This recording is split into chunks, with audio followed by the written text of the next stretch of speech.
सभागृहाचे माजी विरोधी पक्षनेते अंबादास दानवे यांना 11, 12, 13 आणि 14 मार्च रोजी मोबाईल नंबर 9595959303 या मोबाईलवरनं सतत जीवे मारण्याची धमकी येते।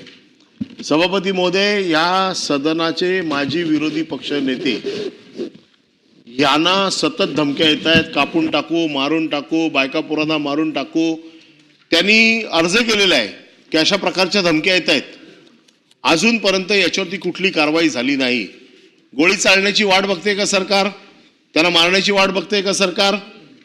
या सभागृहात त्यांनी वेगवेगळ्या गोष्टी उघडकीस आणल्या आहेत। सभागृहाच्या बाहेर ते वेगवेगळ्या गोष्टी उघडकीस आणतायत। याचा काय संबंध आहे काय?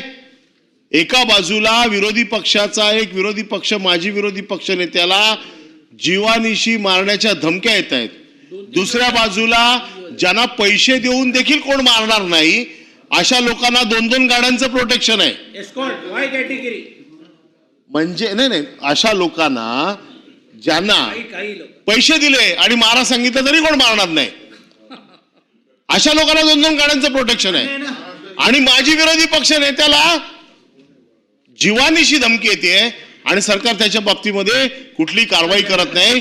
माझी आपल्याकडे मागणी आहे, मी राजकीय पक्षाच्या कार्यकर्त्यांची लिस्ट आहे आपल्याकडे की ज्याला पोलीस प्रोटेक्शन आहे। ते फक्त राजकीय पक्षाचे कार्यकर्ते आहेत, ते कोणी आमदार खासदार नाही आहेत, कॉन्ट्रॅक्टर आहेत, बाकीचे वसुली करतायत, पोलीस प्रोटेक्शन मध्ये वसुली करतायत, अशा लोकांना प्रोटेक्शन आहे। माझी सरकारला विनंती आहे, संध्याकाळपर्यंत याच्या बाबतीमध्ये सरकारने निवेदन करावे।